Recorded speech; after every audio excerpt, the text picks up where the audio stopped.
ሰላም እንዴት ናችሁ? ደህና ናችሁ ወይ? አማን ናችሁ? በዚህኛው ክላስ ግሎባል አፌርስ ቻፕተር ዋንን ደስ በሚል ሁኔታ እጅግ በጣም በሚማርክ ቆንጆ ኖት ነው ይዤ የመጣሁላችሁ በአሪፍ ምሳሌ ማለት ነው። እና እጅግ በጣም ደስ በሚል ሁኔታ በምትወዱት አይነት መልኩ አድርጌ ነው የማቀርብላችሁ። ቀለል ያለ ትምህርት ነው። ሁሉም ሰው ኤ ፕላስ ሊሰራ የሚችለው ደስ የሚል እጅግ በጣም አስፈላጊ የሆነ ኮንሰፕቹዋላይዝ ካደረግን ምንም የማይከብድ ቀለል የሚል ትምህርት ስለሆነ በዚህ ቪዲዮ እጅግ በጣም ትጠቀማላችሁ። ቻናላችንን ሰብስክራይብ፣ ላይክ፣ ሼር እያደረጋችሁ ተባበሩን። ሌሎች ቪዲዮዎችን መስራት እንድንችል አስተባብሩን እና እንጀምር የዛሬውን ክላስ እና ቻፕተር 1 አንደርስታንዲንግ ኢንተርናሽናል ሪሌሽንስ የሚል ሰመሪ ኖት ዊዝ ኤግዛምፕል ተዘጋጅቶላችኋል ማለት ነው። ኢንትሮዳክሽን ኢንተርናሽናል ሪሌሽንስ ዲያል ዊዝ ግሎባል ኢቨንት።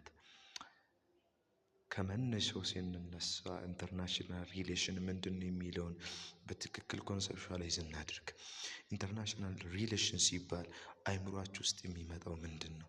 ኢንተርናሽናል ሪሌሽን ሲባል አይምሯችሁ ውስጥ የሚከሰተው መንግስት ከመንግስት ጋር ሲገናኝ፣ እንዲሁም ደግሞ የተለያዩ ምኖች ሰላሞች ሲወርዱ፣ ዲፕሎማሲ ሲካሄድ አይደለ? ያ ልክ ነው። እንደዛም ሆኖ ግን ኢንተርናሽናል ሪሌሽን ሌሎች ነገሮችንም ያካታል። ጦርነትም ኢንተርናሽናል ሪሌሽን ወይም ደግሞ ኢንተርናሽናል አፌር ውስጥ ከሚካተቱ ነገሮች፣ ቴሮሪዝም፣ የተለያዩ ነገሮች ከሚካተቱ ነገሮች ውስጥ ዋነኞቹ ናቸውና ጦርነት ራሱ ግሎባል ኢቨንት ስለሆነ ኢንተርናሽናል ሪሌሽን ውስጥ ይካተታል። ይህን ማስተዋል አለብን፣ ፈተና ላይ ሊመጡ ስለሚችሉ ማለት ነው። እና ቱ አንደርስታንድ ኢንተርናሽናል ሪሌሽን ዋን መስት ሃቭ ኖሌጅ ኦፍ ሂስትሪ፣ ከረንት አፌር እንድ ኢንተርናሽናል ሲስተም። አንድ ሰው ስለ ኢንተርናሽናል ሪሌሽን ለማወቅ ከፈለገ ኢንተርናሽናል ሪሌሽን ምንድን ነው? አሁን ለምሳሌ ዲፕሎማሲ ሲባል ዲፕሎማሲ መች ነው የተጀመረው? ኢንተርናሽናል ሪሌሽን ራሱ መች ተጀመረ የሚለውን ነገር ካላወቀ የኢንተርናሽናል ሪሌሽንስ ጽንሰ ሀሳብ ምንድን ነው የሚለውን ነገር በደንብ ካልተረዳ ኢንተርናሽናል ሪሌሽን ለምን አስፈለገ የሚለውን ነገር ሊረዳ አይችልም። እና ኦብጀክቲቮች አሉ። ይህን ቻፕተር ስንጨርስ እና እነዚህን ኦብጀክቲቮች መሰረት ባደረገ መልኩ ነው ይህ ኖት የተዘጋጀላችሁ። እና 1.1 we are going to see that conceptualizing nationalism, nations and states. ናሽናሊዝም ምንድን ነው? ኔሽንስ ደግሞስ ምንድን ነው? በሌላ ደግሞ ስቴትስ ምንድን ነው? በጣም ግራ ሊያጋቡ የሚችሉ ነገር ግን እጅግ በጣም ቀላል የሆኑ ተርሚኖሎጂዎች ናቸው። ደስ በሚል መልኩ እስቲ እንያቸው። መጀመሪያ ናሽናሊዝም is a most powerful in international politics። እጅግ በጣም ከፍተኛ ኃይል ነው ናሽናሊዝም እና ሊድ ቱ ዋርስ። ናሽናሊዝም ለምን ይዳረጋል?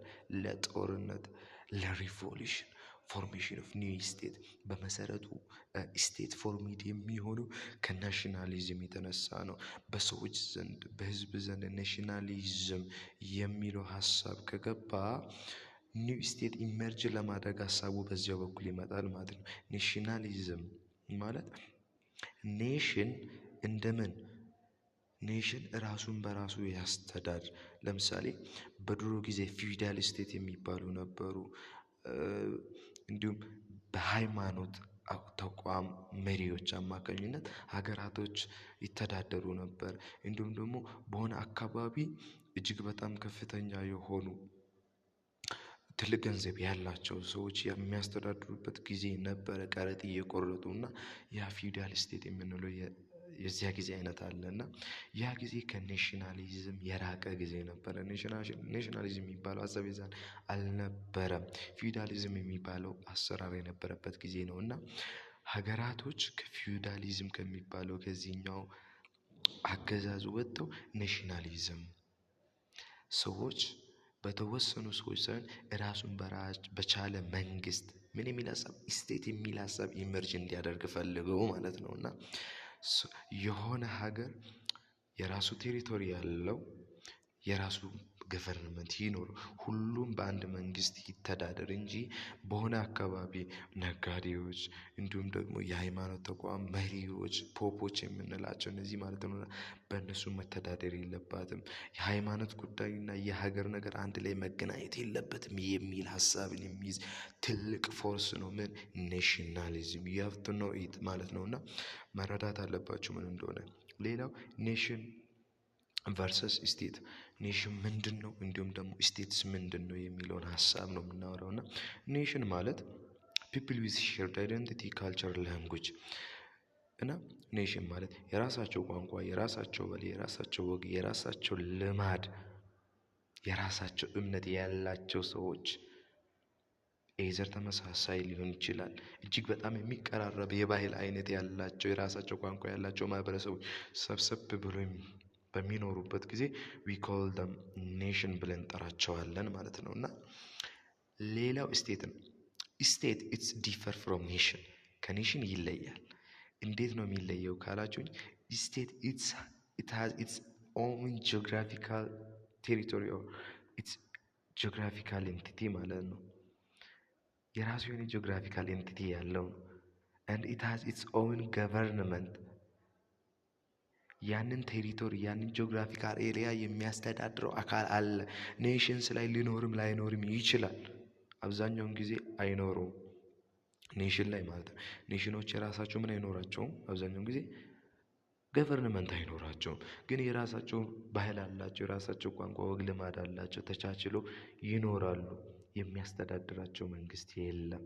ሶ ኔሽን ብለን የምንለው ይሄ ነው። ስቴት ግን ከዚህ ይለያል። የራሱ የሆነ መንግስት ያለው ነው ማለት ፖለቲካል እንደ ሌጋል ኤንቲቲ ዊዝ ቦርደር እንደ ገቨርንመንት ድንበር አለው። በዚያው ልክ ደግሞ ምን አለው ገቨርንመንት አለው የሚመራው።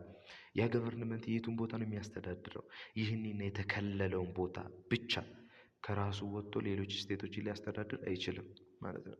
ለምሳሌ ኩርድስ አር ኔሽንስ በት ኖት ስቴት፣ ኔሽን ናቸው ስቴት አይደሉም። የሚያስተዳድራቸው አካል የለም ኩርድስ የሚባሉ ኔሽኖችን። ሌላው ዩኤስ ኢዝ ቦዝ ኔሽን ኤንድ ስቴት፣ የራሳቸው ቋንቋ ልማድ አላቸው ዩኤስዎች። በዚያው ልክ ደግሞ ምን አላቸው የሚመራቸውም አካል አለ ዩናይትድ ስቴትስ ኦፍ አሜሪካ ማለት ነውና ናሽናል ስቴት ስንል ደግሞ ምንድነው ስንል ኮምቢኔሽን ኦፍ ኔሽን ኤንድ ስቴት ነው በቀላሉ። እና የሆነ ኔሽን ወግ ልማድ ያለው ማህበረሰብ ከዛ ምን ሲኖረው በሆነ መንግስት ሲተዳደር what we call that national state። በአብዛኛውን ጊዜ ተመሳሳይ የሆነ ቋንቋ፣ ተመሳሳይ የሆነ ወግ፣ ተመሳሳይ የሆነ ልማድ ያላቸው፣ ተመሳሳይ የሆነ ቋንቋ ዳይቨርሲቲ ብዙም የሌለባቸው አካባቢዎች ናቸው ምን ናሽናል ስቴት ምንላቸው። እና ፍሬንስ አፍተር the 1789 revolution became national state governed by the people ማለት ነውና ፍሬንስ አንዱ የናሽናል ስቴት ምሳሌ ናት።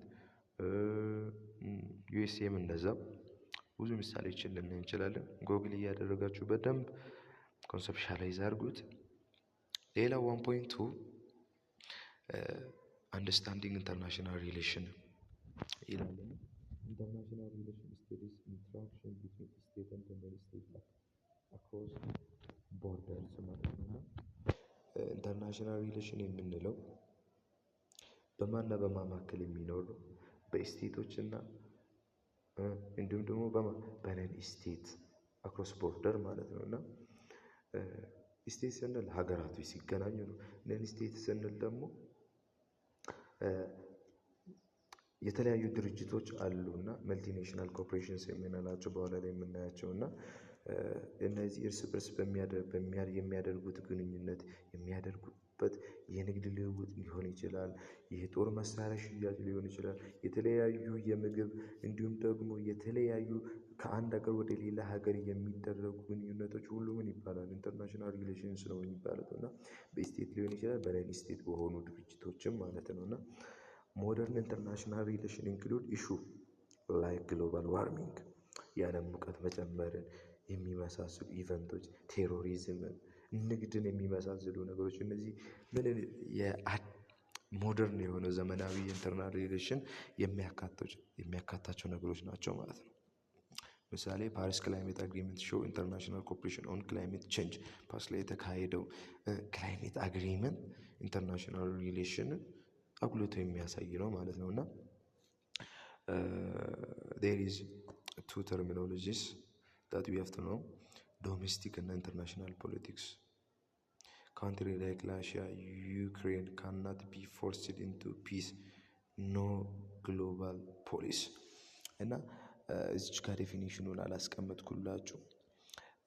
ዶሜስቲክ እና ኢንተርናሽናል ፖለቲክስ የሚባል አለና በዶሜስቲክ ፖለቲክ ውስጥ በአንዲት ሀገር ውስጥ በራሷ ክልል ውስጥ የሚካሄድ የፖለቲክስ አይነት ነው እና ያን በአንዲት ሀገር ውስጥ ያሉ ህጎችን የማይፈጽሙ አካላቶች ላይ እርምጃ መውሰድ ይቻላል። በየትኛው? በዶሜስቲክ ምን ውስጥ? ፖለቲክስ ውስጥ። ኢንተርናሽናል ፖለቲክስ ውስጥ ግን እንደዚህ የሚባል ነገር የለም። ኢንተርቬንሽን የለም። ምን ቅጣት አያስቀምጥም ኢንተርናሽናል ፖለቲክስ ላይ። ለምሳሌ አሁን ያነበብኩላችሁ ካንትሪ ላይክ ራሽያ እና ዩክሬን ካናት ቢ ፎርስድ ኢንቱ ፒስ ኖ ግሎባል ፖሊሲ እና ራሽያ እና ዩክሬን እንዲስማሙ ብሎ የሚያስገድድ ምንም አይነት አካል የለም። ኢትስ ቢኮዝ ኢንተርናሽናል ፖለቲክስ ስለሆነ። ነገር ግን ሀገር ውስጥ ለምሳሌ በሀገራችን ኢትዮጵያ ውስጥ በተለያዩ ክልሎች ጦርነቶች አሉ። በተለያዩ አካባቢዎች የተለያዩ በጣም አሰቃቂ የሚባሉ ኢሞራል የሆኑ ነገሮች እየተካሄዱ ነው። ሶ መንግስት በእንደዚህ አይነት ነገር ውስጥ ምን ያደርጋል? ኢንተርቬን ያደርጋል። ገብቶ ሰላም ለማውረድ የቻለውን ያህል ያደርጋል ማለት ነው እና ዶሜስቲክ ፖለቲክስ ስለሆነ ነው። ኢንተርናሽናል ፖለቲክስ ላይ ግን ምንም እንኳ ሀገራቶች ኢንተርቬን ለማድረግ እየሞከሩ ቢሆንም ይሄ አግባብነት የሌለው ጉዳይ ነው ማለት ነው። ኢንተርናሽናል ፖለቲክስ ውስጥ ኢንተርቬንሽን የለም ማለት ነው እና ቪዲዮ ከተመቻችሁ ላይክ አድርጉልኝ። 1.3 ኔቸር ኤንድ ኢቮሉሽን ኦፍ ኢንተርናሽናል ሪሌሽንን ደግሞ እጥር ብጥን ባለ መልኩ ደግሞ ደስ በሚል ሁኔታ እንወያያለን ማለት ነው። ቪዲዮ ላይክ አድርጉት፣ ሰብስክራይብ አድርጉት ፕሊዝ። እና ስለምታደርጉልኝ ትብብር ደግሞ እጅግ በጣም አመሰግናለሁ። ቪዲዮን ከወደዳችሁት እንዳልኳችሁ ነው ላይክ አድርጉልኝ። በጣም አመሰግናለሁ። ሃቭ አ ናይስ ታይም